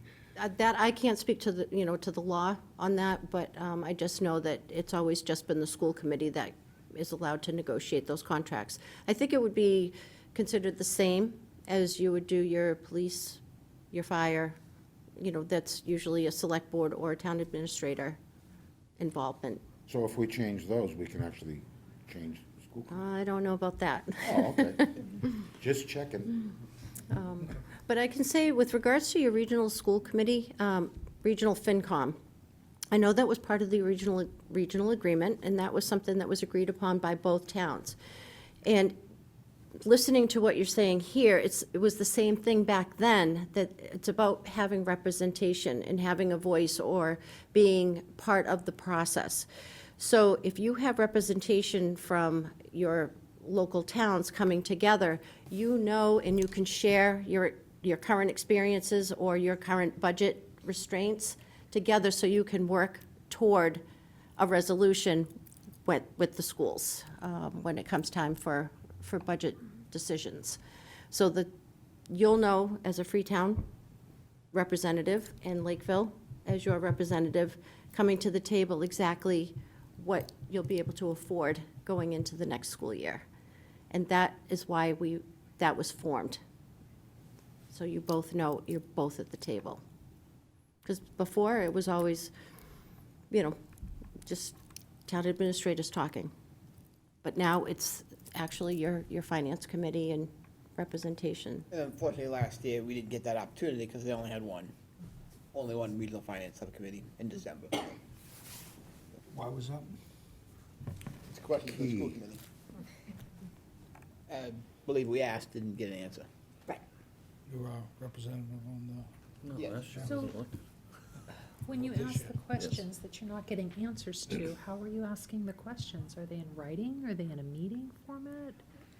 Combination, some of those questions we ask by email, and if we don't get responses or satisfactory responses, we'll ask during an open meeting. And usually, the response is, they'll take it down and get back to you. So we have emailed questions, we have asked questions, we'll get back to you, they don't get back to us, so we ask again. We've been accused of bullying because we ask the same question multiple times, and we keep asking because we don't get answers. Well, the answers were very high level, not, Or vague. extremely vague. Yeah, yeah. We get to ask them questions like, how would you feel to be level funded? Extremely vague. I think this year it will help if we're providing the questions in advance. Yep. I think that would be a positive change. Starting earlier and making it Yeah. more of just Yep. the learning, understanding versus, finger pointing. I would it'd have to be in a public forum and say, I've sent you 3 requests and I haven't heard anything back. That's unprofessional. It's just unprofessional. Other, We do. I mean, right? Like, businesses don't stay open if you Watch don't the give meetings. back. Yeah, these meetings are. It's this, and I agree with you. Consumers, the taxpayers. Yeah, but at the end of the day, in my opinion, and I can't say, is that they don't care. Because the answer is, this is our budget, this is what you're gonna pay, you don't like it, then all the signs go up that we don't care about the children. So at the end of the day, they hold the power, we don't. And us begging and stuff, we're the stepchild. Yeah, we'll get you when we get to you. Is there That's a how way I to- look at it. Is there a way to have that conversation that doesn't feel adversarial? well, that's always our objective. That's why Margaret and I came up with the idea, again, this, with us partnering with two towns, only started a year ago. Thanks, well, to Margaret reaching out to me and other select board members who, you know, through the support of all the select board members. But the point is that we've come up with the approach where we have these meetings, we get the questions, we will submit to them, to Jack, Deidre last year. So they're not blindsided. It doesn't do any good to have them on the hot seat blindsided. That was never our intent. Give them the opportunity to gather the information, and then we'll have a follow-up meeting. And we did that last year twice. We started in January, had a follow-up. We had a lot of great questions. I'll be honest, we didn't get any straight answers. We got a lot of ducking and weaving. But that was prior staff members, right? I think you had The some business school leadership. committee members I that feel like we need a felt, municipal therapist. threatened by this. we did. Those meetings are You know, having, I think, one of so the first contentious meetings, it was, between the members. it was meant to be a good thing, and it, I don't know, It wasn't. it wasn't, Quite no, achieve our objectives, but Yeah. it wasn't for lack of trying, and right. we've learned, and I think this year, we're starting a little earlier, way earlier, because we didn't, last year, we It was met- January. Yeah, well, we went to the December Regional Finance Subcommittee, where both towns expressed concerns or fiscal challenges, fell on deaf ears, and then we started with that January, so we're starting earlier this year.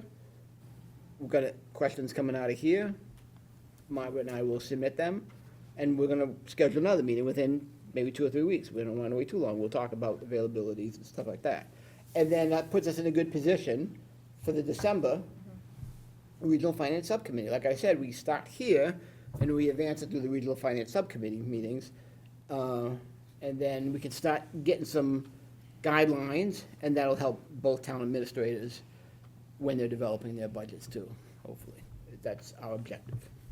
I think it's worth noting, I've gone to probably the majority of school committee meetings this year, that since Jack was appointed in July, the cooperation information has gotten a lot better. Absolutely. So I have high hopes for moving forward, do. that, you know, we're gonna create better continuity across the finance committees with this, you know. Exactly, exactly. And that was a challenge we had last year, the prior business manager. Yep. She's gone, we got Jack, and Jack has been receptive and responsive to all our requests. It's a different demeanor. Yeah, Yeah. too, absolutely. You know, instead of a defensive. Exactly, yeah, It's been a noticeable shift since Jack has stepped into that role. Yeah. exactly. Yeah, so we're optimistic. We remain optimistic. So with that, do we have any other questions we'd like to ask? The only question I have is, we spoke about class size, but I wasn't sure if we thought that was valuable information for us at this point. I think it could help, just kind of see what they're up against, or, So a class size breakout type thing? yeah. Yeah, I think that's important to know. Yeah, so what they would do is they'd show grade level, and then they'd show how many sections, and then the division gets you to the class size. I Oh. think, By grades in school? yeah. What about the breakdown on special education needs and the increase year over year? Like, it'd be interesting to see a trend. How much more? Tried to crack that egg last year, and I know It's always a, it's Margaret and Deb, and I don't know if we've, So last year, we So actually that's a went down. Sims It report. actually went down Yeah. last Yeah. year. So Yeah. the Sims report, the data hasn't been released yet from October 1, 2024. I looked back last year, it was released on January 4th. Oh. There was a drop last year of 77 total. After they projected about a 200, increase in 200 students, so Yeah. a 50% increase, which is one of the reasons that gave me real red flags. that budget, because I'm like, you don't go from this to this in 1 year. But is special education including ESL, or is it just truly like, learning differences? Yep, It's just the IEPs, right? yep, number of The IEPs. IEPs? Yeah. So, Yep. Well, don't but if forget, you it look commands over the- history, it's been pretty consistent. It's been pretty consistent in the high Yeah. 400s, like 490 students, Give or take 475 students, 409, right 40-ish in there. people, Yeah. kids each year. Which I Up would and down. assume, even, maybe the percentages are technically going up since our enrollment is True. dropping, but it's been, but I don't know what it will be. And they are consistently stating that they're going up. Actually, I didn't quite understand, but I think I understand what your question was. Special ed as a whole, what does it command? Is that what the question was? My- Because my there's not, question- we're not just talking about teachers here, we're talking No, about. understood, aides and so forth. Yeah, you we're know, talking anything about that- assistants and assistants to Yep. the assistants and, there's a whole gamut of, when you look through some of these budgets, you'll see the special ed, there's a bunch of things that go into it, it's not just one thing. Understood. I heard her say that it was a 50% increase, and that just, That's what they projected, And and it so didn't end up being. they were stating that they needed this large increase in the budget because they would increase this 50% of special needs. Mm-hmm. And I questioned that, I really questioned that, which is why I got the class breakdown, how many students per class, how many, because they were saying that they were gonna be, they were gonna not meet the compliance. mandate if they didn't have add so many teachers, and I just wasn't adding up on any level for me. We asked them to not add teachers until the October town meeting. They said no, they were doing it anyway. And then at the end of the day, the numbers actually went down. So it wasn't the teachers they wanted to hire, they wanted to hire an And they administrator. did hire an administrator. Right, and it wasn't even, they weren't even fighting for a teacher, they were fighting for an administrator, because they were going to have so many new kids. So That they they ended did up, hire, correct? they did. And backfilled, after saying they weren't gonna backfill anybody. So it's, So, yeah. but it ended up being pretty level to what it has been. So that was dispelled. so that's not really changed much. That's not really been an effect on the budget. I mean, those are huge I think numbers.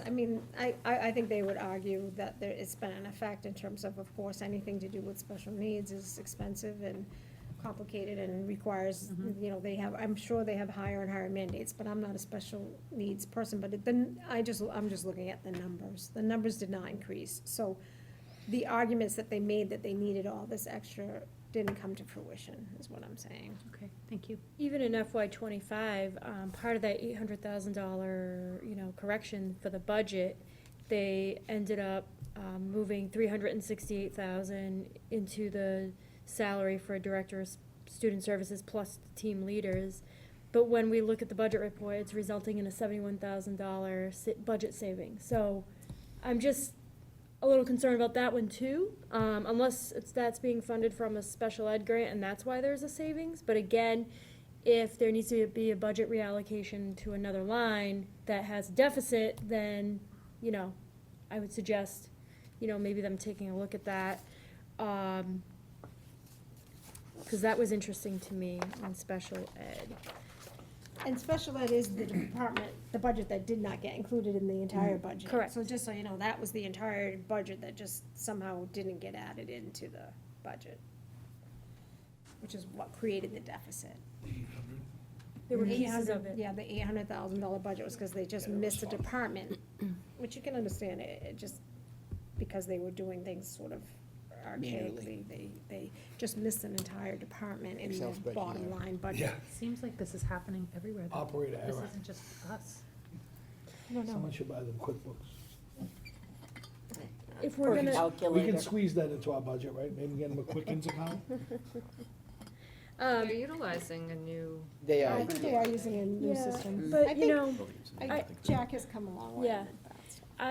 so. either way, the assessment sheet is not gonna be handled by that system. So, I would just caution everyone on the assessment sheet, right, that is still going to have to be an Excel, Manually correct. Plugged into it. So I think that they won't so- make that error again. Imagine.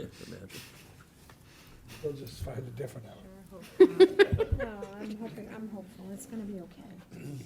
So speaking of special ed, when we are ready to ask for information, I would recommend the out-of-district, just to get an idea on the census. Usually it was around 33 to 35 students. Those are high-cost students that can range from, 35,000 to, $500,000 a student per year. So,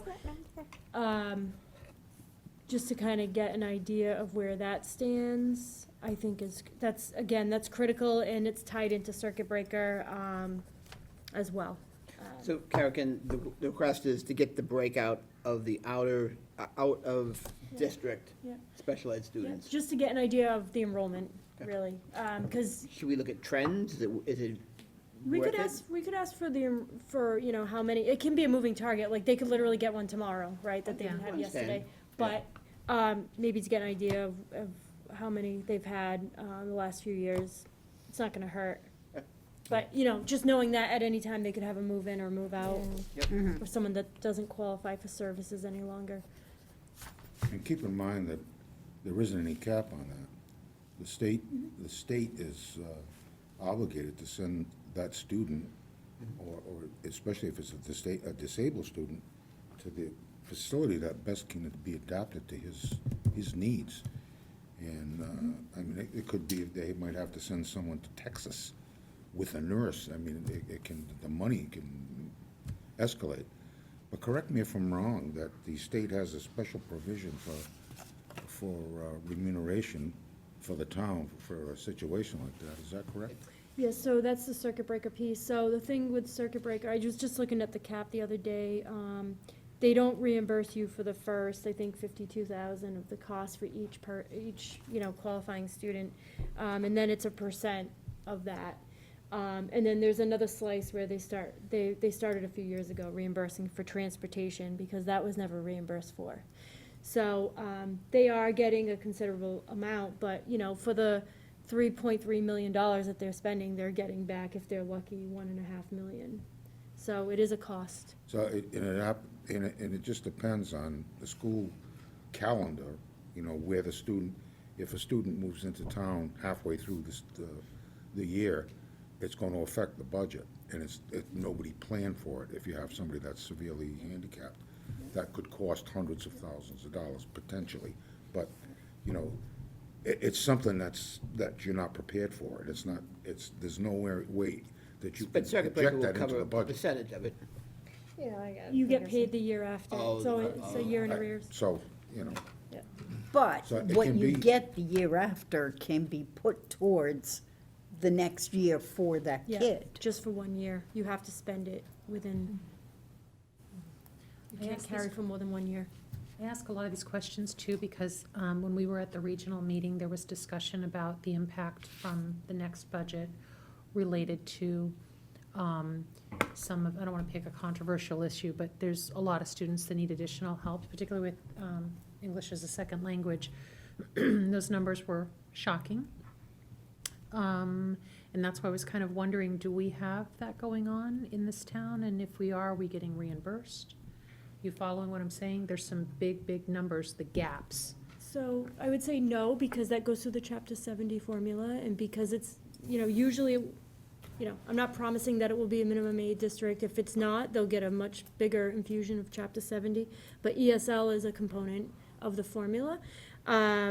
So, we really have to look at the Chapter 70 workbook to see how many students they have in ESL. It will be flagged there.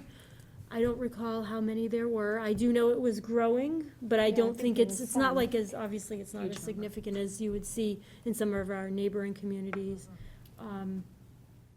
But, so if they ever meet the criteria of not being a minimum aid district, that will certainly drive the tuition rate up, the ESL component. Okay. But for now, as their minimum aid, they just get that extra $30 per student. So technically, they're not getting paid for the ESL piece, unless they try to find if there's any other grant opportunities. I'm not aware if there are, but that would be another avenue, is to explore. And this is why their budgets are so wonky. That's only one reason. That's only one reason. Sorry, I'll stop asking so many questions. Questions are important. We appreciate your question, Bob. Don't knock yourself, we like it. Because I didn't think of that question. Any other questions that you will take Oh. back? The only other question I would have is on the return for the assessments. I know that there was some conversation, in the past, we've gotten refund by check. There are really three options under the law: getting an immediate refund, applying it to this year's assessment instead of a refund, or applying it to next year. So I just didn't know if there were any conversations Yes, around that. Jack sent out an email just today or Yes. yesterday In it next week. that he's mailing a check. Okay, great. Always take the cash. Is that? what Yeah, the- next your- week, yeah. Lakeville as well? So, Yeah. town administrators just could decide that, how you guys wanted it? He Or just was sent an email. Or he decided it? I think because that's what we've done in the past. Mm-hmm, that's accurate. So he just sent, it, and I great. didn't, I Sounds sent to it. me like the best option, get the cash now, right? But we don't really get it until next I free understand, I cash know, notification, I know. yeah. I know, it's not good until next year, I know. Well, I'm not sure, I was gonna, I think what I've done in the past, and we may be having another special town meeting, is that I've had the assessment reduced and I was able to use that money, but I don't know that that will happen, and then I wasn't sure if, right, I'm like, I have to go back and remember, but I have done that Oh, in the you past. previously? We had, at town meeting, we had a thing, a warrant article That reduced the saying assessment. that we were reducing the assessment by this much. Right, Yep. and so I was able to then use that money, Yep. but I'm like, for some reason it wasn't working for me, I was like, if we have that, maybe I'll do So that. previously, you chose the option to reduce assessment? That's how we could accept the money. We accept the money back, and then I was able to. That's how you did it last time? Yep. Okay, Yeah. but this time, you're gonna take the check that'll be come out? No, we got a check, but in order for us to accept the check, we had to reduce the Oh. assessment, and it was Okay. like a refund back from our End of assessment. the day, it's still, end of the day, it's still the same thing, Yep. right? It's just a Yeah. different way to get it. Do that in the so- spring. But then I could Yeah. reallocate it immediately. Oh, I In see. other Right. words, I could then spend it, I didn't need to wait and have it be put through free cash, be certified and spent. Oh, okay. Is it gonna work that way this time? It's not? Well, you've already missed your opportunity, but it's only if we have another town meeting, Oh, okay. a special town meeting, Oh, which okay, we you might gotta be go, you gotta go having. to the town meeting. Yeah, Okay, yeah, we need a vote. got it. So Yep. take the payment and use it next year. Next fall, yeah. Next year's budget. Want to be free cash. Do we know if there's any regulatory cap on their excess and deficiency that Yeah. okay, 5%. 5% of their Because they're- budget. Their budget. they're almost at 5% now. They are Yeah, at yeah. 5, that's why they're giving it back. Money. Right. So 5% is like 2.25, and they were, They had 700, they had over 800 3 million, more. they had It's- 3 million and change, so they had to Yeah. reduce it, they had to give it back to the towns. It's 5% of next year's budget. Makes sense. That's why the check was so sweaty. all right, anything else anyone wants to bring up? He's me. For free All right, Chris and I have a list of questions. We'll work together to make them in English. Send them out to Jack. When we get replies, we will send everything out to all interested parties. I think it's better just to have it go through Jack and I rather than everybody individually. It kind of gets messy. So we'll do that. We'll give them like a week timeline to respond, Kevin? He'll get back to us pretty quick. Yeah. I don't think Well, I that's an always issue. said deadline because I'd like us to reconvene 2-3 weeks, what do you, roughly? When's Thanksgiving? 3 weeks? It's a lot quicker than that. Yeah, it's in 2 weeks. 2 weeks, so. We can probably buy turkey. A meeting on Thanksgiving? Is that what we're doing? I could get a couple of turkeys. Sounds good. Margaret, when's Regional Finance Subcommittee in December? December, I wrote it down, 16, 19-ish. 16 to 19-ish, Well- doesn't set a date. It's gonna be a long. No, this is Jack's, this is when he wants Oh, things. okay. He's not saying this is when you guys are gonna have a He meeting. doesn't control it anyways. There we need isn't a to- meeting, yeah. How about the first week of December? Yeah, I think No. that works. That's probably our We best. typically wouldn't set it without. First week in December? Yeah. First week of December, yes. Second week's better. All right, is a Wednesday the best for everybody? How's about Every the single 11th? day in December. Hold The on. They can't do 11th, the I first cannot week. do. Hanging out with the Israelis. That's not the first week. No, I know, but he said they're busy the first week. Oh, I can. all right. I cannot do the 11th. Is that a Wednesday? Sorry, what? Yeah, Who's asking me a it's question the about? second Wednesday, it's Board of Health. 10th, Tuesday? I can do Tuesday, the 10th. We're supposed to have Oak Colony. I don't know. I think we do have a, it's always the second Tuesday, It right? is. Always, just don't schedule. I mean, we just, when you do it. I mean, I can send my treasurer report to the gala separately. have to. 10th, Mike, 10th? All right, Barbara, No, you're not available on the 10th? no. Sorry, I'm gonna be in Arizona All a right. couple weeks. And Mike, you're not available on the 10th? First 2 weeks of December are like almost impossible Yeah. for me. It's like a disaster. I need that, let me check with Darren, you're available on the 10th. 10th I am All available. right, I'll check with Darren. So Margaret and I will work for Go to 12th early and December. 13th. Mike's asking. Goal is to Okay. do it before the Regional Finance Subcommittee. Right. And Yeah, again, that makes meeting, sense. we're going to invite Jack, Alan, I assume. Yeah, we can talk about that. Okay. And school committee members. Yep. Oh, we did it back in February of last year, or end of January, we had a second one. Okay. Okay. He's asking about 12th, 13th.